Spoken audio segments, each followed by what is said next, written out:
Alex Pastoor, salah satu asisten Patrick Kluivert kaget. 149 negara berebut hak siar Australia versus Timnas Indonesia, round 3 kualifikasi Piala Dunia 2026 yang berlangsung di Sydney Football Stadium, Kamis 20 Maret 2025 mendatang. Laga Timnas Indonesia kini menjadi sorotan di dunia. Banyak negara yang ingin membeli hak siar perjuangan skuad Garuda mengarungi kualifikasi Piala Dunia 2026. Hal ini membuat Alex Pastoor merasa takjub dengan pesona Timnas Indonesia yang berpotensi mengalahkan Australia. Apalagi Australia yang saat ini berada di peringkat 25 dunia FIFA, memang punya reputasi sebagai salah satu raksasa Asia. Timnas Indonesia jelas membuat banyak negara-negara di dunia makin penasaran dengan kekuatan baru skuad Garuda, apalagi punya jajaran pelatih berkualitas dari Belanda. Tak mengherankan, kalau lebih dari 100 negara berebut hak siar menanti Timnas Indonesia mengalahkan Socceroos julukan Australia yang lolos ke 5 edisi Piala Dunia terakhir dan punya pengalaman melimpah di level internasional. Namun di balik kekuatan itu ada kelemahan yang bisa menjadi kunci bagi Timnas Indonesia untuk mengejutkan Australia pada laga tandang di Sydney, 20 Maret 2025 mendatang. Pertama adalah performa inkonsisten Australia di putaran ketiga. Paling tidak, Timnas Indonesia bisa mengamankan tiket round 4 kualifikasi Piala Dunia 2026. Laga Timnas Indonesia menjadi salah satu yang dinanti saat melawan Australia dan Bahrain kemarin. Bahkan, laga Timnas Indonesia sampai disiarkan di 49 negara berbeda di seluruh dunia. Dan saat melawan China dan Bahrain, ada 141 negara di dunia, dikabarkan telah menyiarkannya secara langsung.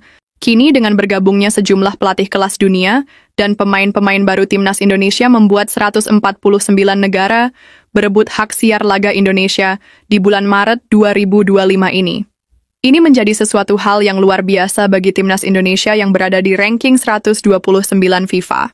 Jika skuad Garuda berhasil meraih 4 poin atas Australia dan Bahrain, maka peluang untuk bisa lolos ke Piala Dunia 2026 terbuka lebar. Apalagi di awal tahun 2025 ini, PSSSI melakukan manuver dengan cepat menaturalisasi oleh Romeni dan 3 pemain lainnya yakni Joy Plupesi, Emil Audero, dan Dean James. Joy Plupesi, Emil Audero, dan Dean James baru saja disumpah WNI di KBRI Roma pada Senin 10 Maret 2025. Segala perubahan yang ada di skuad Timnas Indonesia di bulan Maret ini, selain itu beberapa negara juga penasaran dengan skuad mewah yang dimiliki Timnas Indonesia. Skuad mewah Timnas Indonesia apakah bisa mencuri poin penuh di markas Australia dengan perkembangan yang begitu pesat dalam beberapa tahun terakhir? Tidak ada salahnya, anak asuh Patrick Kluivert menjadi daya tarik tersendiri bagi media-media internasional. Bahkan banyak yang menyebut kalau Timnas Indonesia ini sebagai artis pendatang baru yang memiliki segalanya. Timnas Indonesia mempunyai popularitas dari fans yang begitu gila dengan sepak bola, dan mempunyai pemain-pemain berkualitas Eropa, macam Jay Itzes, Mace Hilgers, Calvin Verdonk, Tom Hay, Martin Paes, dan masih banyak lagi pemain berkualitas Eropa. Saking kerennya Timnas Indonesia saat ini, membuat menjadi salah satu laga yang paling dinantikan khususnya di kawasan Asia. Kerennya lagi tidak hanya di Asia, sejumlah media-media internasional macam ESPN, The Athletic hingga Football Premier, akhir-akhir ini mulai gencar memberitakan perkembangan Timnas Indonesia. Mereka juga memberikan prediksi kalau Timnas Indonesia sangat bisa lolos ke Piala Dunia, bahkan sejak kedatangan Patrick Kluivert serta jajaran pelatih lainnya yang juga dari Belanda. Boleh dibilang kini Timnas Indonesia telah menjadi salah satu primadona baru di sepak bola Asia, bukan karena ranking FIFA, tapi kedalaman skuad Garuda yang saat ini yang terbilang sangat mewah. Jika dibandingkan dengan Australia, skuad Timnas Indonesia saat ini tidak kalah jauh dari skuad Socceroos. Sesuai fakta yang ada dan berdasarkan data Transmarket per Maret 2025, Timnas Australia punya nilai pasar total skuad mencapai 42,49 juta euro atau sekitar 677,88 miliar rupiah. Jika dikonversi dalam rupiah, pemain termahal Australia adalah Alessandro Circati dari Parma dengan nilai pasar sekitar 143,6 miliar, yang hampir dipastikan absen dalam laga kontra Timnas Indonesia yang mengalami cedera panjang. Sementara Timnas Indonesia dengan tambahan pemain keturunan baru, nilai pasar skuad Garuda melonjak hingga 47,25 juta euro atau sekitar 754,5 miliar rupiah. Angka ini lebih tinggi dari Timnas Australia dengan pemain termahal Timnas Indonesia, Mace Hilgers, dengan nilai 164 miliar rupiah. Ini belum termasuk potensi kenaikan nilai setelah Joy Pelupesi, Emil Audero, dan Dean James resmi memperkuat Timnas Indonesia usai menjalani sumpah WNI. Media luar negeri mengatakan kalau Timnas Indonesia bakal bisa memberikan kejutan dan meraih poin di laga melawan Australia di kualifikasi Piala Dunia 2026 zona Asia. Australia sejauh ini hanya mengumpulkan 7 poin dari 6 pertandingan dengan 1 menang, 4 imbang, dan 1 kalah.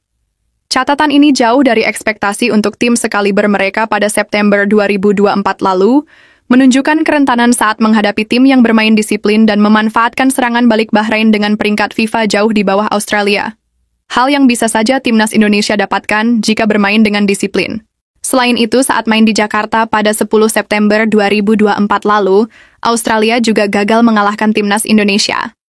Ini membuktikan skuad Garuda mampu meredam agresivitas Australia, meski saat itu belum diperkuat nama-nama seperti Ole, Kevin Dix, dan Emil Audero. Sebagai info tambahan dari laga Australia, hanya mencetak 4 gol dan kebobolan 3 gol. Statistik yang menunjukkan lini serang mereka kurang tajam, sementara pertahanan mereka tak sepenuhnya solid dan membuka celah bagi peluang Timnas Indonesia mengalahkan Australia. Jika Bahrain bisa mengalahkan Australia dengan pendekatan bertahan dan serangan balik, skuad Garuda tidak bisa melakukan hal serupa dengan skuad yang lebih berkualitas. Kedua celah yang bisa dimanfaatkan Timnas Indonesia adalah lini depan Australia yang kurang dinamis.